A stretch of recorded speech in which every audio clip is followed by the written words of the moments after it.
This is not good news for business.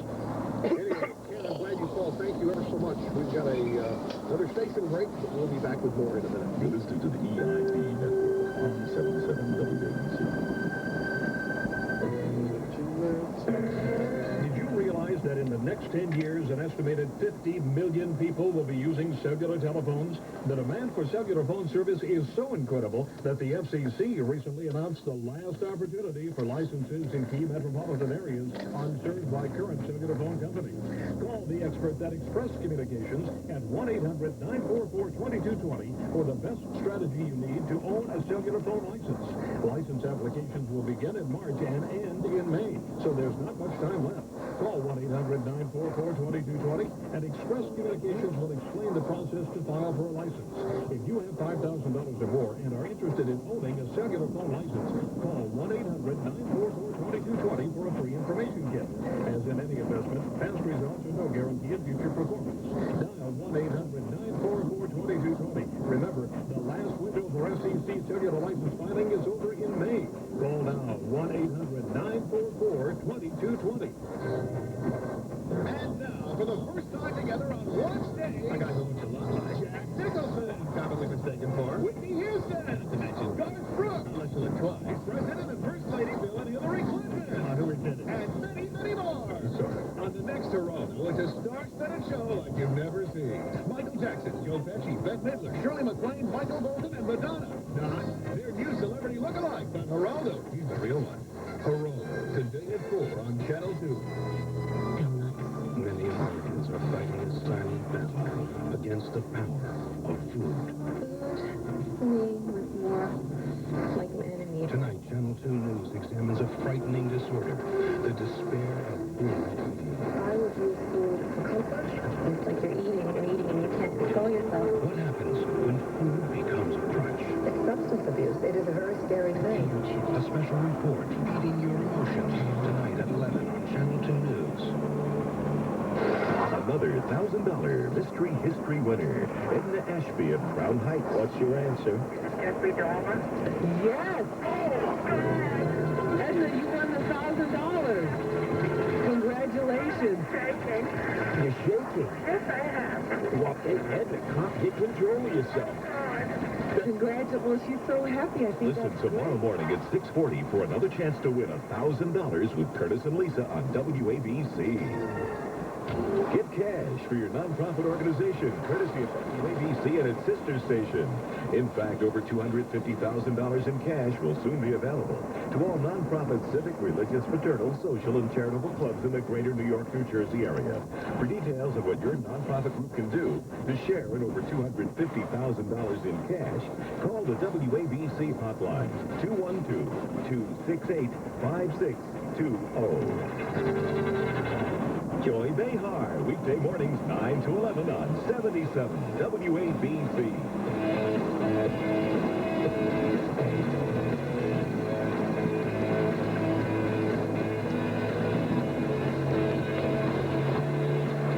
Always like taking calls from Boston, and we have one from Fred. Fred, welcome to the Rush Limbaugh program. Hello. Hi, double density ditto. Thank you. The People's Republic of Massachusetts. I like that double density ditto. How do you like? I think do. you're a computer. Yeah, a little computer. High density ditto. Well, now listen. I was about to transition to high density, but I'm going to have to wait to see if I'm going to have any money left Okay. because of that print. But Yes. I had 3 points. I've been listening to you for quite a while, and I think you're fascinating. You're really a communicator. There's three ideas I'd like to get across to you. One of them was the one you just had a previous caller talking about. Is this communism or what is? Hold it. I don't want to be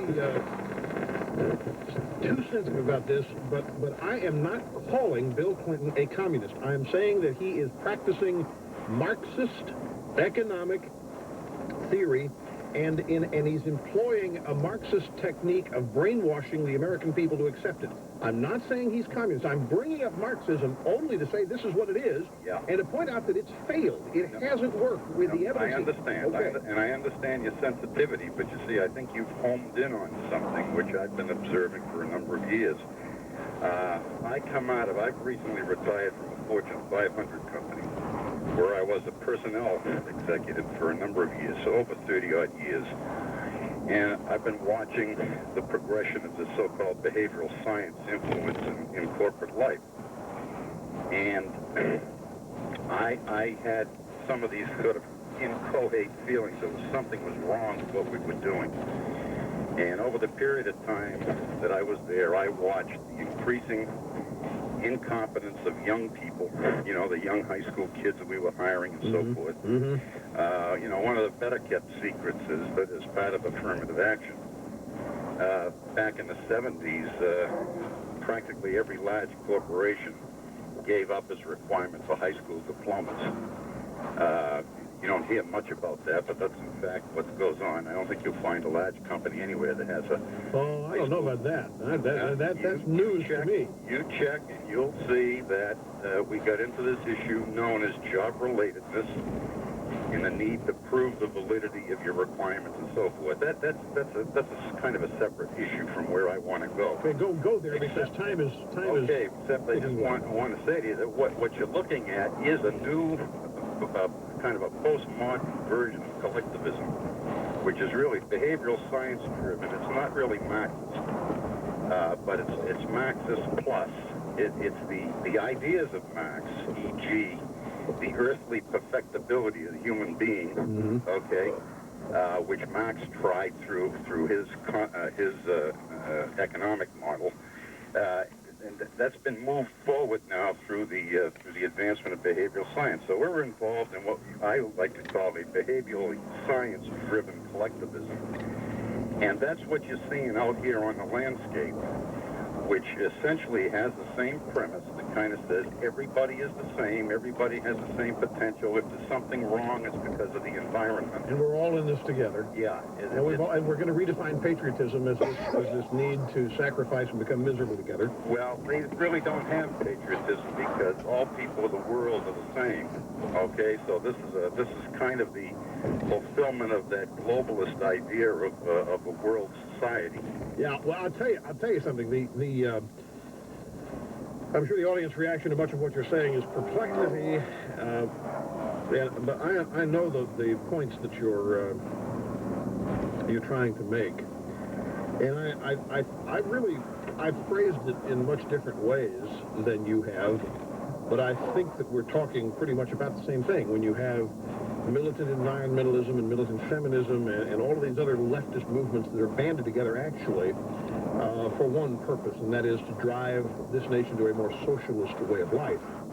The attacks on corporations, the attempt to define everything down, the equality is defined by taking from the upper strata and giving it away, and so you make everybody miserable, as many people miserable as you can, as opposed to trying to elevate people. The denial of individuality and the constant attack on it as being nothing more than selfishness and greed. I don't disagree that is what is going on with many people. Whether Bill Clinton is actually one of those, too soon to tell. That's what I say. A lot of this is just, it's right now. I'm so in stunned disbelief that I'm still trying to assimilate it all and understand it. I'm not sure that I'm really to make any broad-based accusations of long-term intent where he's concerned. But just to repeat something, folks, lest you think that this is gobbledygook, I have long railed against multiculturalism on many reasons, many grounds. I've written about it extensively in my bestseller, The Way Things Ought to Be. And each day that there is news about multiculturalism, I am confirmed and validated. Wait till you hear what may happen in Detroit under the guise or under the banner of multiculturalism.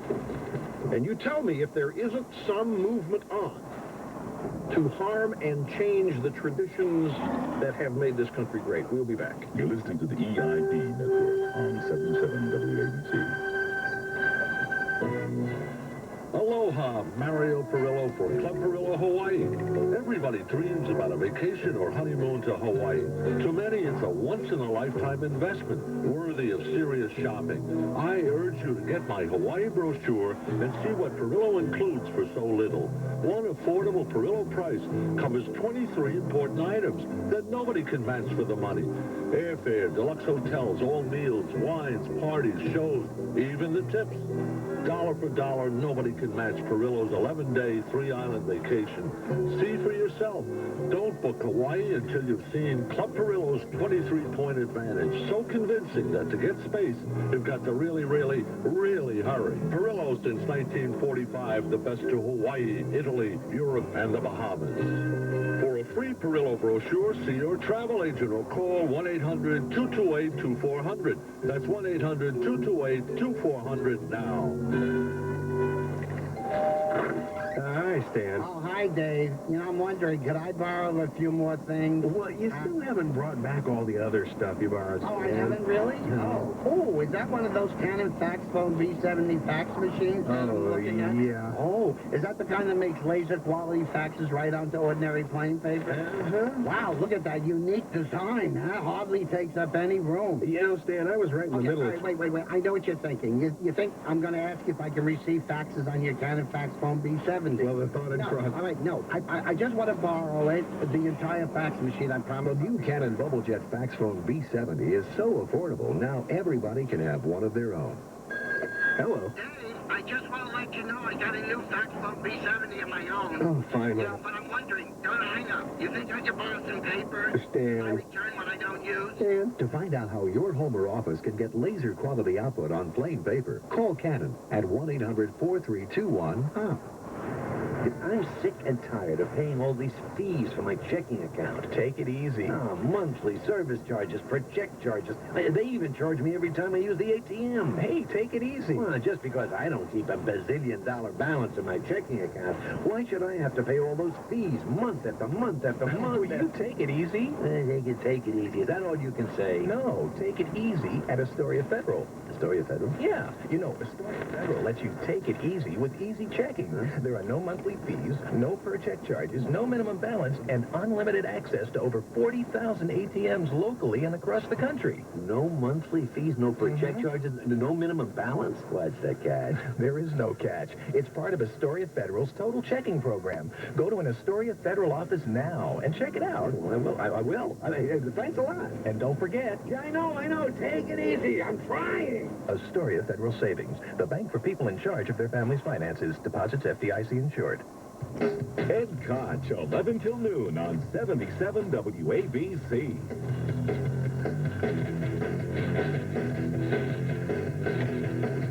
Say, babes, welcome back. Hottest broadcast entity in the country today. Radio, TV, it doesn't matter. The Rush Limbaugh program, happy you're with us. From the Detroit News, January 22nd edition.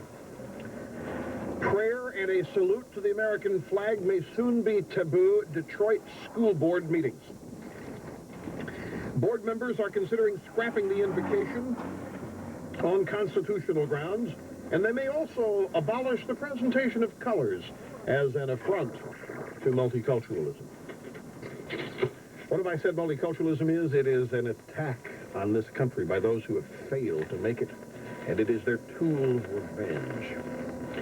Multiculturalism takes young American kids and teaches them worthless things as their primary perspective. It does not prepare them to be prosperous Americans. Listen to this. Reasons cited for halting the presentation of the flag. The tribute to Old Glory might be replaced by a display of flags that represent Detroit's ethnic and racial communities. Eliminating presenting the flag would send a message of multiculturalism that fits with our curriculum thrust. Proves what I've always said. You got to listen to me, folks. WABC. For men diagnosed with benign prostate enlargement, surgery has remained the best therapeutic option for treatment for nearly a century. A treatment that is not without discomfort and embarrassing complications. Now, laser surgery for benign prostate enlargement at Staten Island University Hospital, called TULAT for short, is performed with an FDA-approved laser. Prostate tissue, usually removed by surgical cutting, is now removed with a specially designed laser in a fraction of